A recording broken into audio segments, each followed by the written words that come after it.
Hola, hola a todos, los saludo allá donde se encuentren, en la latitud del mundo en la que se encuentren. Hoy nos toca seguir leyendo el libro Psicología Revolucionaria del venerable maestro Samael Aun Weor. Nos toca el capítulo 8, Estados equivocados. Comenzamos. Incuestionablemente, en la rigurosa observación del mí mismo, resulta siempre impostergable e inaplazable hacer una completa diferenciación lógica en relación con los acontecimientos exteriores de la vida práctica y los estados íntimos de la conciencia. Entonces, hay que hacer esta diferenciación, nos dice el maestro. Lo que sucede externamente y lo que sucede internamente. Una cosa son las circunstancias externas y otra cosa es cómo nosotros interpretamos las situaciones externas, o sea, se llamaría estados íntimos de la conciencia, ¿ok? Seguimos leyendo al maestro. Necesitamos con urgencia saber dónde estamos situados en un momento dado, tanto en relación con el estado íntimo de la conciencia como en la naturaleza específica del acontecimiento exterior que nos está sucediendo. O sea, hay que saber dónde estamos ubicados en el universo, qué es lo que me está pasando, qué es lo que estoy sintiendo, y hacer un análisis, una reflexión en acción sobre la marcha. Ya luego vendría la segunda reflexión, que es en la cama, en el lecho, en el sofá, acostados, relajados, con el vehículo físico relajados, haríamos la segunda reflexión o meditación. La primera reflexión es en marcha. Comparamos lo que nos está pasando externamente, ya sea agradable o desagradable, ya sea algo dramático o sea algo feliz, y comparamos cómo estamos interpretando internamente eso que estamos viviendo. Entonces ese es el trabajo psicológico interno. Y repito, luego existe la meditación, que la Gnosis también nos enseña cómo meditar, relajar el cuerpo y entrar en un estado de meditación para comprender ya más a fondo nuestros defectos, repasando las escenas de la vida, pero en un segundo choque de conciencia. Seguimos. La vida en sí misma es una serie de acontecimientos que se procesan a través del tiempo y del espacio. Eso nos queda muy claro, ¿no? La vida es una serie de acontecimientos que se procesan a través del tiempo y el espacio. O sea, todos estamos ubicados en un espacio-tiempo, en un espacio, en un lugar y en un tiempo X. Alguien dijo, la vida es como una cadena de martirios que lleva al hombre enredada en el alma. Cada cual es muy libre de pensar como quiera. Yo creo que a los efímeros placeres de un instante fugaz le suceden siempre el desencanto y la amargura. Comentando este párrafo del maestro. Según la ley del péndulo, después del dolor viene el placer, después del placer el dolor. Esa es la ley del péndulo a la que estamos todos supeditados. ¿Por qué? Porque estamos en el samsara, en el mundo de la relatividad. Y es una de las leyes, de las miles de leyes que existen. 48 principales y de estas subderivados, subleyes. Entonces siempre es así, la vida es así. Primero es placer, luego dolor. Luego dolor, luego placer. Estados agradables se suceden a estados desagradables. Y así vivimos. Risa, llanto. Salud, enfermedad. Esa es la vida, esa es nuestra vida. Lo que hay que hacer es procurar no identificarse con ningún estado, ni con los estados positivos ni con los negativos. Verlo todo de forma objetiva, como un sabio, fuera, lo dice la Gnosis, fuera del círculo. Nos ponemos en el centro del círculo para no identificarnos con los sucesos negativos, pero tampoco identificarnos con los sucesos positivos de una manera desbordante, que nos vayamos a morir de la risa, o nos vayamos a morir de la emoción, nos vaya a dar un paro cardíaco. Cada acontecimiento, nos dice el maestro, seguimos. Cada acontecimiento tiene su sabor característico, especial. Y los estados interiores son asimismo de distinta clase. Eso es incontrovertible, irrefutable, ¿no? O sea, todo acontecimiento, toda circunstancia tiene un sabor psicológico. Y también cómo nosotros nos tomamos esa circunstancia también tiene su sabor psicológico. Los estados interiores también tienen un sabor psicológico. Ciertamente, el trabajo interior sobre sí mismo se refiere en forma enfática a los diversos estados psicológicos de la conciencia. O sea, ¿qué es el trabajo psicológico del que habla hasta el hartazgo la Gnosis? El trabajo psicológico es el trabajo sobre los estados psicológicos de la conciencia. ¿Con qué objetivo? El objetivo es la transformación de estos estados psicológicos. de negativos en positivos, de egoicos a conscientivos. La vida no la podemos tomar desde el ego o desde la conciencia, desde la oscuridad o desde la luz. Nosotros estamos divididos en dos partes fundamentales. Una es la conciencia, que es ese 3% que tenemos libre nada más. Hay gente que tiene menos, 2,5%, incluso 1%, es más, hay gente que no tiene conciencia. Se llaman casas vacías.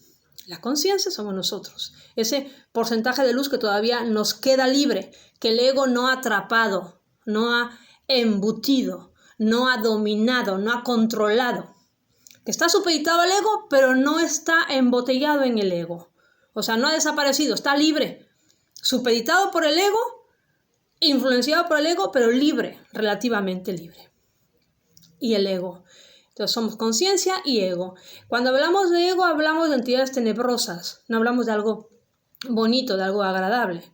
Hablamos de entidades tenebrosas. En otras palabras, como los denomina la religión, hablamos de demonios, hablamos de yoes diablos, de demonios reales, que nos amargan la vida, que están siempre manifestándose en nuestra vida y que es lo que la Gnosis nos enseña a controlar. Al menos lo tenemos que intentar, que no muramos diciendo, bueno, es que yo no lo intenté, porque como bien dice la enseñanza gnóstica, no hay nada imposible, nada más hay seres incapaces. Entonces hay que intentar hacer el trabajo. A lo mejor ya lo hemos intentado en otras vidas, por eso la gnosis nos resulta familiar. Es algo que no es ajeno a nosotros. Es como que nos hablan de la gnosis como si nos hablaran de algo que nos suena, ¿no? Algo familiar. A lo mejor ya lo hemos conocido en otras existencias. Es obvio que si estamos aquí de regreso es porque fracasamos. Entonces vamos a intentarlo otra vez, a ver qué pasa en esta existencia. Vamos a echarle ganas y vamos a seguir luchando contra el ego, que es nuestro enemigo. Las gentes, los familiares, los parientes, la pareja, los vecinos, los amigos, los demás, el prójimo, no son nuestros enemigos. El enemigo está dentro, es el ego, que se divide en 7 partes principales, o 7 cabezas de legión.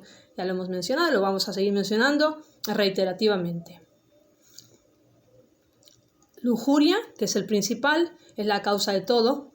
La lujuria, de ahí nace todo. Lujuria, el principal, es el pecado capital, refiriéndonos a lo que habla la Biblia, Adán y Eva, el pecado original, que fue por comer la manzanita dichosa, que se podía ver, se podía oler, se podía deleitar uno de la manzana, pero no se podía comer. Esa era la ley de Dios, eso es lo que había ordenado Dios. Entonces, al ofrecerle a Eva la manzana, que representa el sexo, a través de la serpiente, que la tentación es el diablo, a Adán, pues cayó. La humanidad cayó en la degeneración animal, y cayó en un estado de oscuridad, en el estado en el que estamos actualmente. Entonces, el origen del pecado es la lujuria. Luego la ira, el orgullo, la envidia, la codicia, la pereza y la gula. Esos son los 7 principales. De ahí hay otros, hay ramificaciones, hay subdivisiones. En total son 10.000 agregados psicológicos o yoes demonios, 10.000 aproximadamente en cada persona. Habrá gente más densa, habrá gente menos densa, pero aproximadamente 10.000. ¿Cómo sabemos que son 10.000 y no son 1.000? O son 100.000, o son 1.000.000, sabemos que son 10.000 porque el maestro Samael Aun Weor hizo una investigación en los mundos internos al respecto y llegó a la conclusión, a través de sus experiencias trascendentales en los mundos superiores de conciencia, que cada ser humano tiene un promedio de 10.000 yoes demonios, que son con los que tenemos que combatir y con los que tenemos que luchar si no queremos que nuestra vida vuelva a ser un fracaso, como lo ha sido en estas sucesivas existencias que hemos tenido, y por eso estamos aquí, repitiendo otra vez la vida, como ese niño, ¿verdad? Como ese alumno que no pasó la lección, que no pasó el curso y que está repitiendo, porque pues reprobó materias y tuvo que repetir cursos. Nosotros somos el alumno, el mal alumno que reprobó el curso y que tiene que volver otra vez a estudiar todo de nuevo. Entonces seguimos con el capítulo Estados equivocados. Ciertamente el trabajo interior sobre sí mismo se refiere en forma enfática a los diversos estados psicológicos de la conciencia. Nadie podría negar que en nuestro interior cargamos con muchos errores. Quien niegue que en nuestro interior cargamos con muchos errores es porque no se ha tomado la molestia de autoobservarse y no tiene, por lo tanto, ninguna posibilidad de cambiar. Para empezar a cambiar, primero hay que darse cuenta que uno está mal y que tiene uno que darse cuenta que uno está mal y que uno quiere cambiar. Si no tiene uno ese anhelo, ese impulso de querer cambiar, estos estudios no son para nosotros. Y mejor nos dedicamos a otra cosa, ¿verdad? Mundana.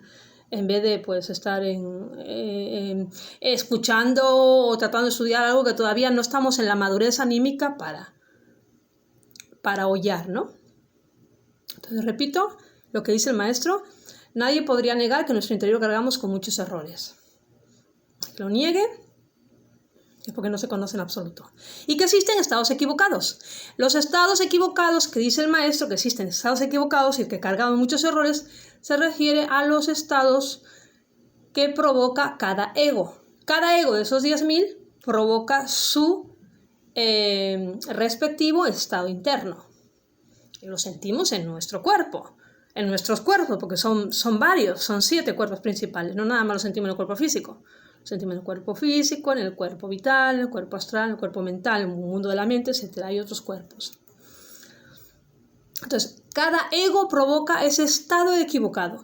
¿Qué es lo que la Gnosis propone? Que hay que cambiar, hay que estudiar el ego, estudiarlo, comprenderlo y finalmente algún día, con la ayuda de la divinidad, concretamente una parte de nosotros mismos que se llama la Madre Divina, la parte femenina de nosotros mismos, que está la Virgen, o Madre Interna, el eterno femenino divinal, que vive atómicamente entre nosotros, lo vamos a eliminar. Con ayuda de ella, solos no podemos. Porque estamos enfrentando con demonios.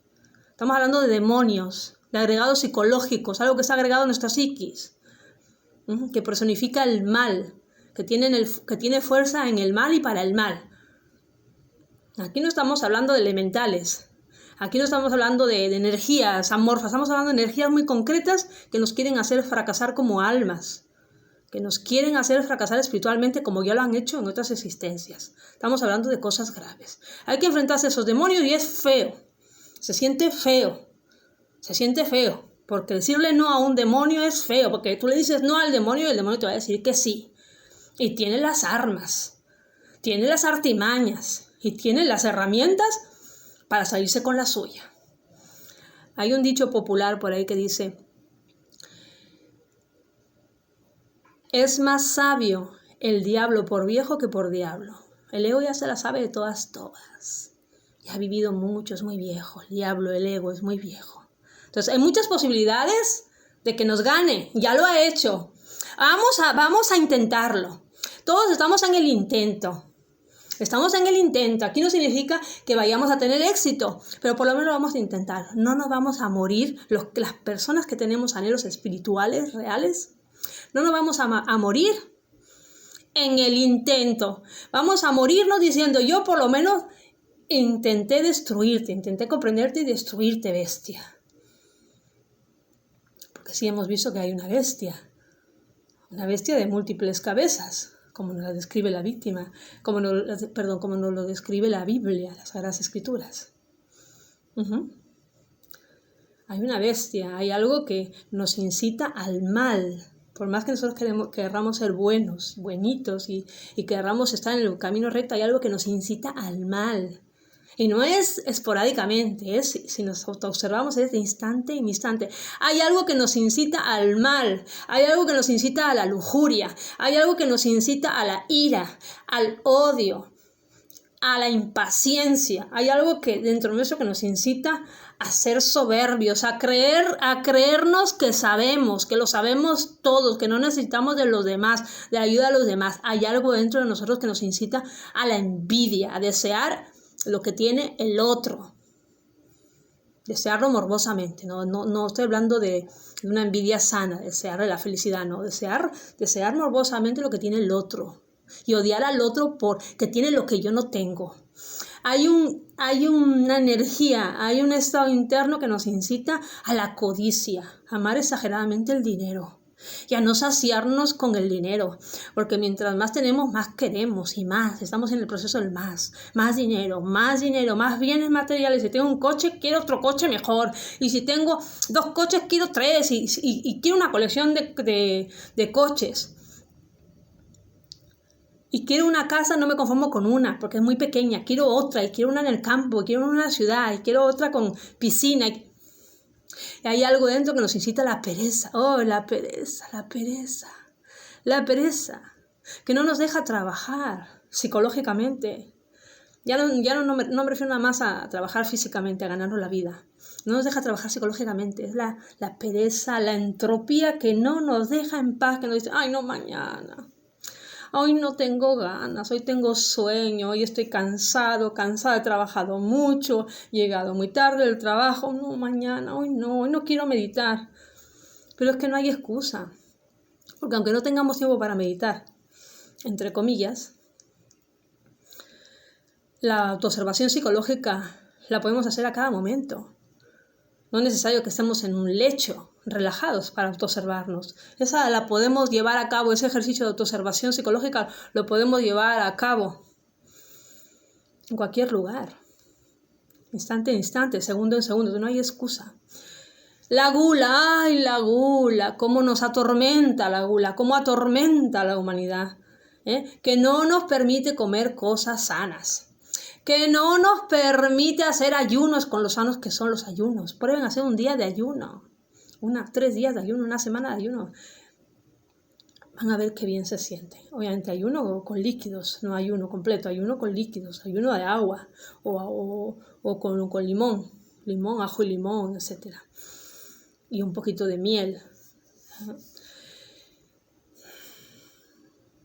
Entonces, si nos autoobservamos, vamos a ver que el ego existe. Es una realidad el ego. Y nos provoca estados interiores equivocados. Eso es lo que hay que transformar. Esa es la propuesta de la gnosis. Nos dice el maestro, si de verdad queremos cambiar realmente, necesitamos con urgencia máxima e inaplazable modificar radicalmente esos estados equivocados de la conciencia. Si queremos cambiar. Si no modificamos esos estados equivocados de la conciencia, el cambio resulta algo más que imposible. ¿Quién no quiere cambiar? ¿Ustedes conocen a alguien que no quiere cambiar? Yo conozco mucha gente que no quiere cambiar. Esos son los retardatarios, esos son la gente conservadora, son la gente retrógrada. Los que no quieren cambiar están condenados a seguir viniendo a este mundo a pagar y a sufrir y a enmendar errores y a pagar y a sufrir. Son los habitantes del mundo. Son la gente que le gusta venir. Y van a seguir viniendo. Son almas que están enredadas en sus propios sufrimientos y lo van a estar eternamente mientras no comprendan que el camino de la felicidad no es el camino del error, el camino de la felicidad no es el camino del ego, el camino de la felicidad es el camino de la conciencia, el camino del ser. Nos dice el maestro, la modificación absoluta de los estados equivocados origina transformaciones completas en el terreno de la vida práctica. Cuando uno trabaja seriamente sobre los estados equivocados, obviamente los sucesos desagradables de la vida ya no pueden herirle tan fácilmente. A nosotros nos hiere lo que nos pasa, nos hiere los acontecimientos de la vida porque no trabajamos sobre los acontecimientos de la vida. Cuando uno empieza a trabajar los acontecimientos exteriores en base a los estados interiores de la conciencia, ya las cosas no le hieren a uno tanto, le resbalan, porque las impresiones pasan primero por la conciencia antes de pasar directamente al ego, a tal o cual ego. Y hemos dicho que es múltiples, son energías múltiples. Nos amargan la vida y nos hacen personas completamente defectuosas. Lo dice el maestro, estamos diciendo algo que solo es posible comprenderlo vivenciándolo, sintiéndolo realmente en el terreno mismo de los hechos. Es lo que decimos siempre, esta enseñanza es práctica. Teórica es en un 1%, práctica es en un 99% o más. Es práctica. En los hechos se vive y en las teorías se marchita.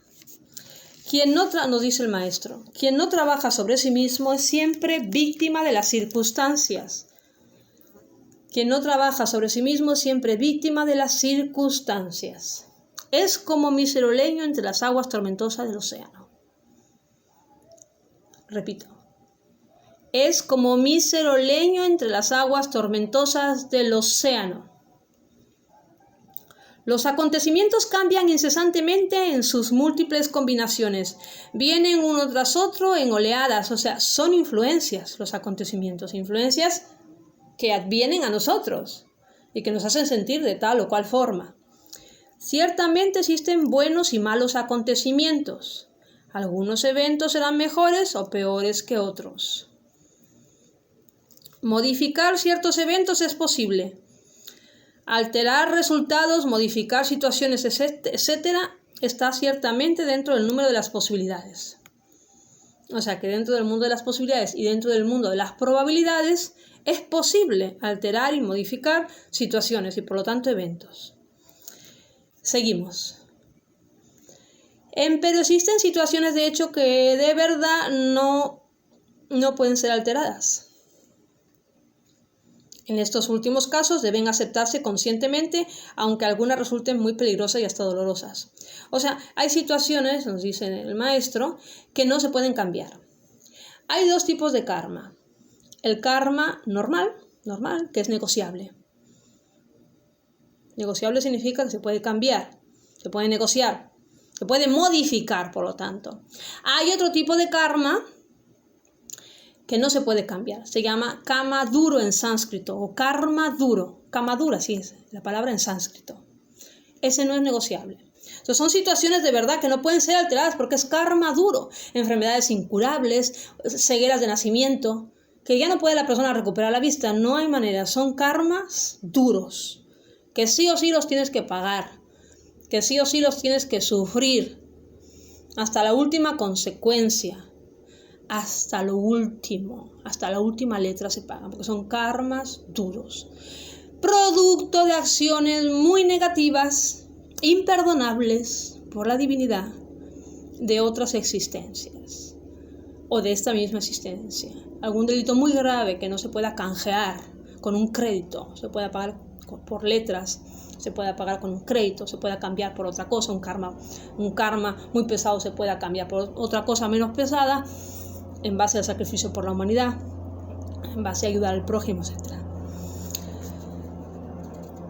Seguimos. Incuestionablemente el dolor desaparece cuando no nos identificamos con el problema que se ha presentado. O sea, el dolor nos lo provoca el ego, que es el que busca que nos identifiquemos con el problema que se ha presentado. ¿Y por qué quiere el ego que nos identifiquemos? Pues para comer, para nutrirse de nuestras energías. Él es un parásito dentro de nosotros mismos, dentro de nuestra psiquis, dentro de nuestro mundo mental. Es un parásito y se alimenta ¿de qué? De nuestras energías volitivas, de nuestras energías mentales, de nuestras energías emocionales, de nuestras energías sexuales. Por eso insistimos tanto en la sexualidad en la gnosis. Porque el ego se alimenta de nuestras energías sexuales cuando no son bien canalizadas, cuando son eliminadas del cuerpo. Referente a ese tema tengo varios videos sobre sexualidad en mi canal. Si quieren pueden ir a esos videos a repasar los que ya los hayan visto o a estudiarlos los que nunca los hayan tocado, hayan visto el tema sobre la sexualidad. Entonces, el ego es un parásito que se alimenta de nuestras energías volitivas, conscientivas, mentales, emocionales, sexuales, instintivas. Se alimenta de nuestras tristezas. ¿Quién cree que nos provoca las depresiones? Ay, es que estoy en una depresión, me siento muy mal, me siento solo, me siento sola, estoy en tristeza. No, el alma no está en tristeza. El alma no entra en tristeza fácilmente. No entra en tristeza fácilmente. El que entra en tristeza es el ego depresivo, que nos hace ver la vida de color gris o negro, como una nube negra, que se nos pone delante y que nos tapa la visión y nos transforma el color de la vida, nos da un sabor, nos hace sentir un sabor psicológico, el sabor de la tristeza, de la melancolía, del pesimismo, del derrotismo. Esos son egos. Esos sentimientos provienen del ego, eso no proviene de la conciencia. No proviene de la conciencia. La conciencia también sufre. El alma también sufre. ¿Cómo no va a sufrir el alma? Si está lejos de Dios. Está lejos de la fuente donde proviene. ¿Cómo no va a sufrir la conciencia? Por supuesto que sufre. Pero el sabor psicológico del sufrimiento de la conciencia es muy diferente al sabor psicológico del ego. Es muy distinto. Y yo no les estoy pidiendo que me crean. Yo nada más les pido que se autoobserven y que analicen lo que estoy diciendo en base a los hechos. No me crean, porque si nada más me creen por creerme, pues nosotros nos convertimos todos en fanáticos. No, aquí lo que se trata es de experimentar en el terreno de los hechos. A través de la técnica de la autoobservación, veamos los egos, es muy fácil. Cerremos los ojos. Estémonos con los ojos cerrados y observemos los pensamientos. Ese es el ego. ¿Los podemos parar? No, no los podemos parar. ¿Nos gustaría pararlos? Sí, por supuesto, queremos pararlos para tener paz interior.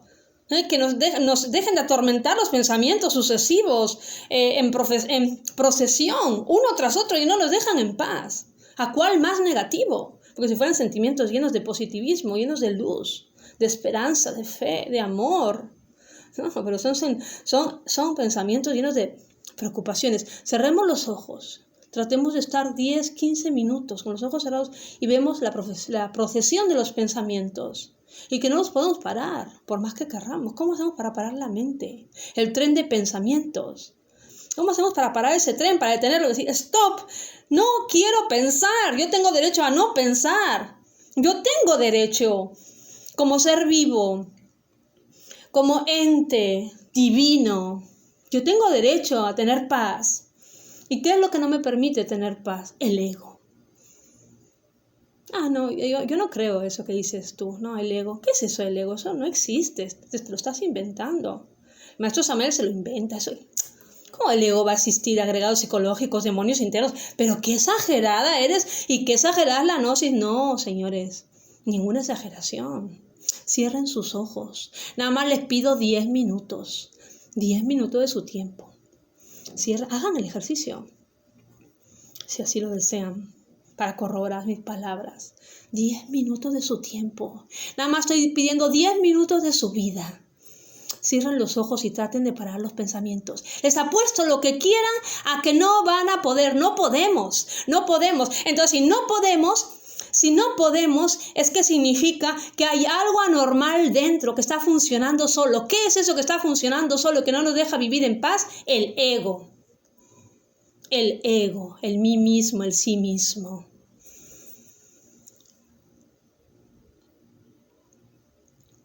Si hay un pensamiento, es porque hay un pensador.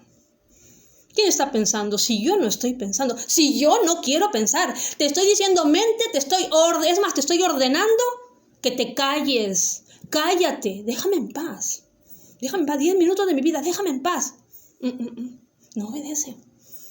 Si hay un pensamiento, hay un pensador. ¿Quién es el pensador? El ego. El ego de la lujuria pensará pensamientos de lujuria, morbosos, sucios en relación al sexo. El ego del orgullo nos hará fantasear de lo lindo con nosotros mismos. Nos hará fantasear de lo lindo. Somos ignorantes y nos hará creer que lo sabemos todo. El ego sabe lo todo, no, yo lo sé todo. Y no nos hace ver la realidad interna, que somos unos ignorantes, que no nada más no sabemos, sino que no sabemos, como decía Sócrates. El ego de la ira nos hará ver todo a través de su prisma, de la ira. Y todo nos dará coraje, todo nos dará bronca, todo nos causará enojo y enfado. Nuestra pareja nos causará enojo, lo que hace, lo que dice. La gente nos molesta Y todo el mundo es un objeto de nuestra irritación. Ese es el ego, no somos nosotros. ¿Cómo nos va a causar enojo a la gente? Si nosotros viéramos a la gente desde el punto de vista de la conciencia, ¿cuál enojo? ¿Por qué enojo? El ego es el que nos quiere hacer ver a otro ser humano con enojo. Entonces, me autoinvito y les invito a la reflexión. Y les pido por favor que me regalen esos 10 minutos, de su tiempo, de su vida, hacer el ejercicio, cerrar los ojos. Ahora cuando termine el video, obviamente, cuando termine el video, y traten de parar la mente, de no pensar nada, estar así, en contemplación, como un gatito. ¿Han visto los gatos? ¿Cómo se quedan en contemplación, en meditación? No tienen mente, por lo tanto, pueden ser felices. Tienen paz interna porque no tienen mente, no tienen ego. No tienen agregado psicológico. Son pura y prístina esencia, conciencia. Ese alma es pura y no hay nada impuro en un gato, en un perro, en un elefante, en una jirafa, en un león, en un caballo, en una vaca.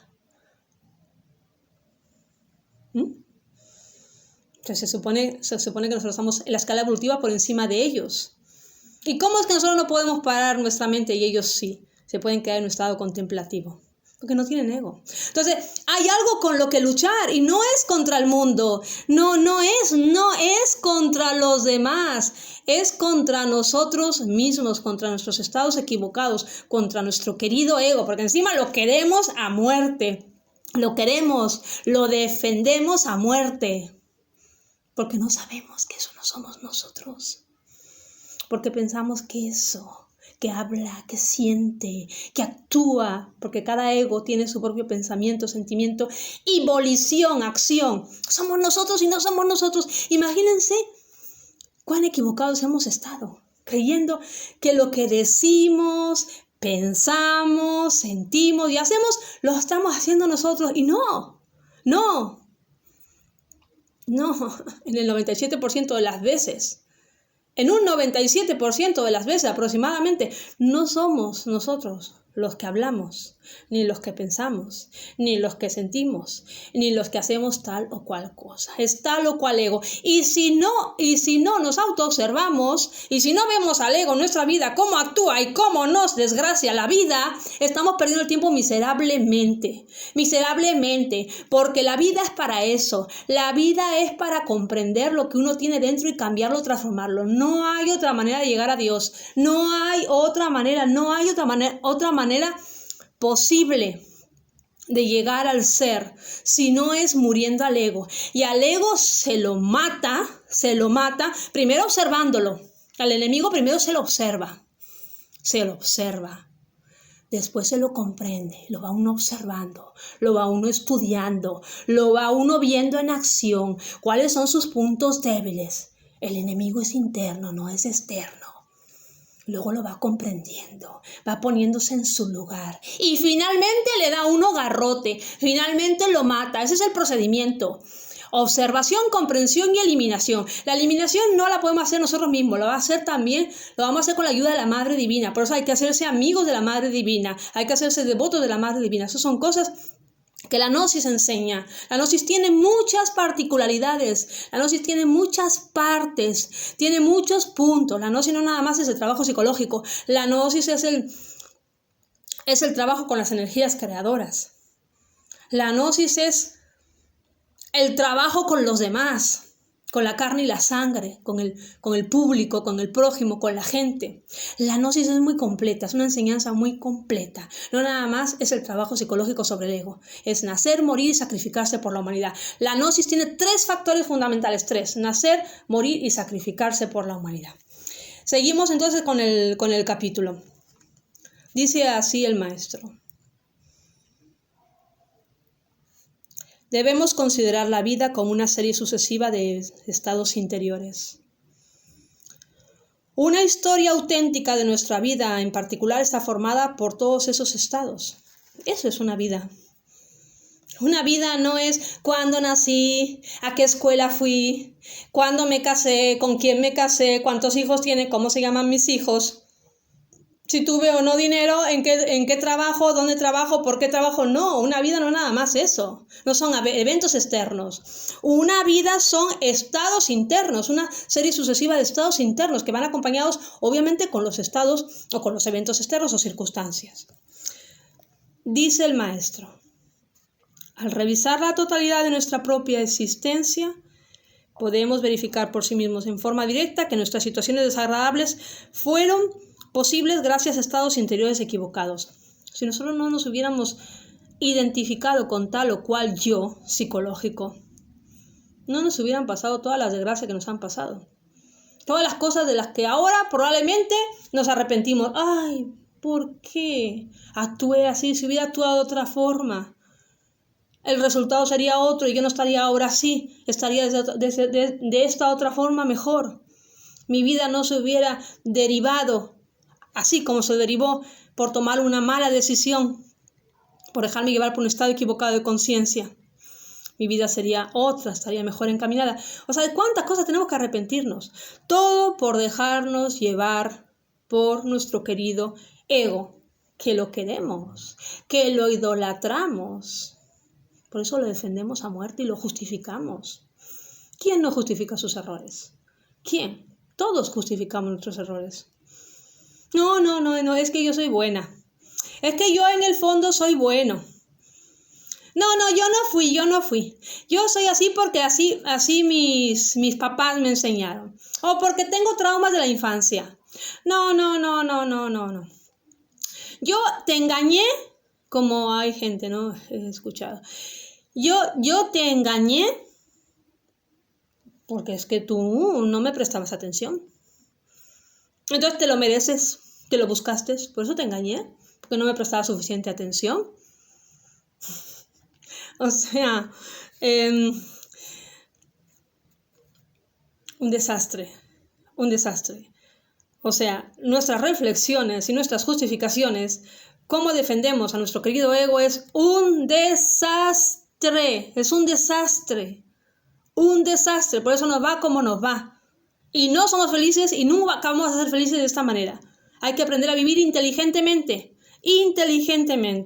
Y mientras nosotros no veamos al ego y comprendamos que lo que está pensando, lo que está hablando, lo que está sintiendo y lo que está actuando en un determinado momento es un ego tal o cual que ya tengo identificado en base al trabajo de la autoobservación, que es un ejercicio práctico, que es el primer es el primer choque de conciencia que hay que dar. El trabajo interno, el estado de autoobservación. Si yo no he hecho ese trabajo, entonces estoy perdiendo mi vida miserablemente. La vida no es vivir externamente. La vida es vivir internamente, es transformar los estados interiores. No lo estamos haciendo. Estamos perdiendo la vida miserablemente. Nuestra vida entonces no tiene un sentido profundo. Nuestra vida vendría a ser como un charco. El primer rayo de sol se evapora, se seca. ¿Y qué queda? La podredumbre, los gusanos, los gusarapos. Nosotros tenemos que ser como un océano, profundos, inagotables, lleno de vida, de peces, de algas, de corales y de vida en abundancia. Nuestra vida tiene que ser como un océano profunda, no como un charco en podredumbre que se seca al primer rayo de sol. Cuando sale el sol y que queda nada más la podredumbre, o sea, el ego.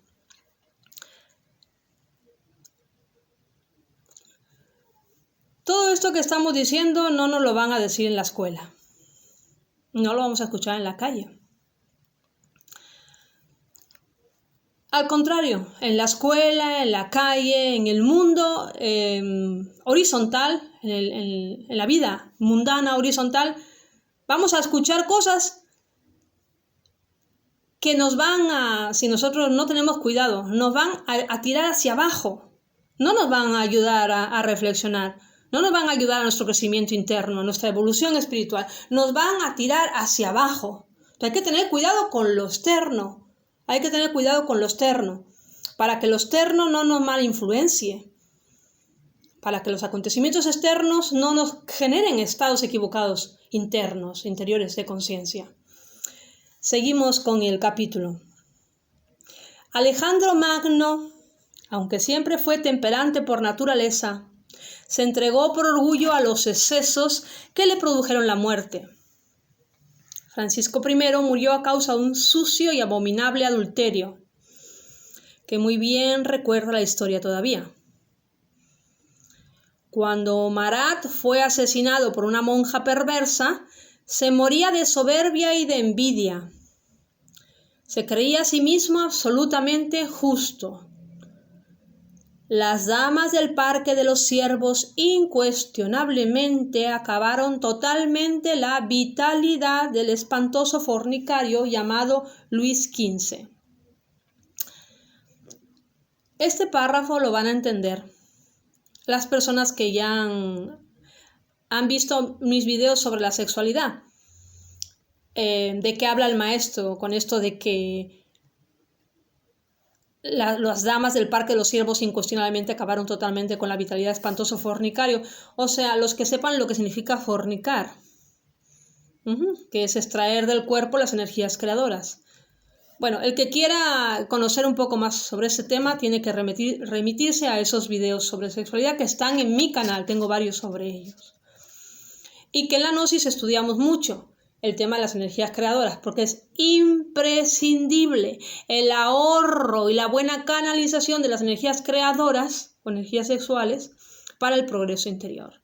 La conciencia no puede despertar, el ego no puede morir, no se puede eliminar si uno no tiene una correcta canalización de las energías creadoras, un buen uso y un trabajo sobre las energías creadoras. Pero no voy a hablar de eso. El que quiera conocer un poquito más, que vaya a esos videos y que estudie, se profundice un poquito en ese tema. Seguimos. Muchas son las gentes que mueren por ambición, ira o celos. Esto lo saben muy bien los psicólogos. Claro, el ego nos termina provocando la muerte. Nos gasta la energía.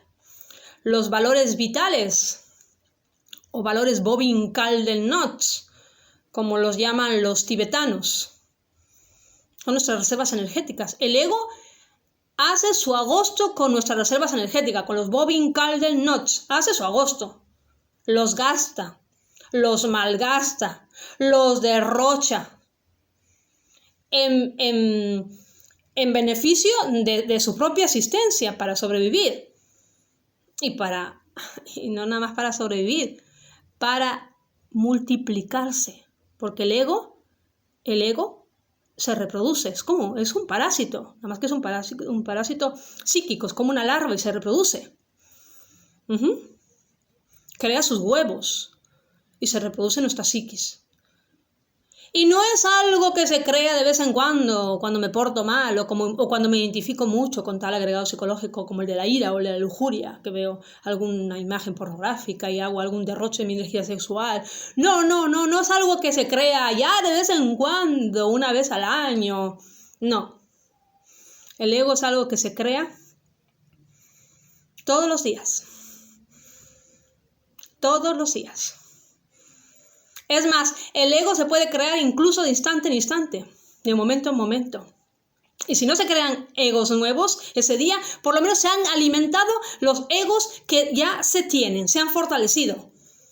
Cuando nos identificamos con la ira, cuando nos identificamos con la lujuria, cuando nos identificamos con el orgullo, con la envidia, con la codicia, con la gula, con la pereza, con esas tendencias negativas que viven en nuestro interior y que buscan ser alimentadas y que nos incitan a la tentación para que nosotros nos identifiquemos y sean alimentadas. Ojo, porque el enemigo está dentro, no está afuera, no es el vecino. No hay enemigos externos, es interno.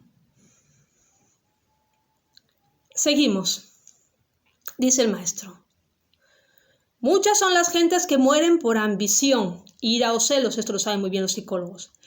En cuanto nuestra voluntad se confirma irrevocablemente en una tendencia absurda, nos convertimos en candidatos para el panteón o cementerio. ¿Por qué vivimos tan poco? Generalmente la gente vive poco. Lo máximo son 75 años, 75, 80. Que viven hasta los 90 ya, es recontra longevo. Porque el ego nos roba las energías. De todo tipo. Ya hemos dicho, mentales, emocionales, sexuales, instintivas, motoras. Nos roba las energías. Y por eso nuestra vida se acorta. Aparte de que la vida se vuelve miserable, vivida a través del ego, se vuelve miserable, dolorosísima, horrible y miserable, 100%. O sea, es corta y miserable. Entonces, ¿a qué vinimos al mundo? ¿A sufrir? Pues parece ser que sí. Parece ser que todo el mundo está destinado a eso, a sufrir. Y que todo el mundo es lo que quiere. Porque no sabe cómo salir del sufrimiento. Y aunque hay personas que conozcan las técnicas que enseña la gnosis milenaria, y que el maestro Samael Aun Weor la vino a actualizar en pleno siglo XX, aunque conozca las técnicas, como no las usamos, no sirven absolutamente de nada. Porque órgano que no se usa se atrofia. Y una enseñanza que no se usa se atrofia. No sirve para nada. Queda en las teorías, en puro vano intelectualismo. Y para terminar, y al último párrafo, nos dice el maestro: Otelo, debido a los celos, se convirtió en asesino. Y la cárcel está llena de equivocados sinceros. Claro.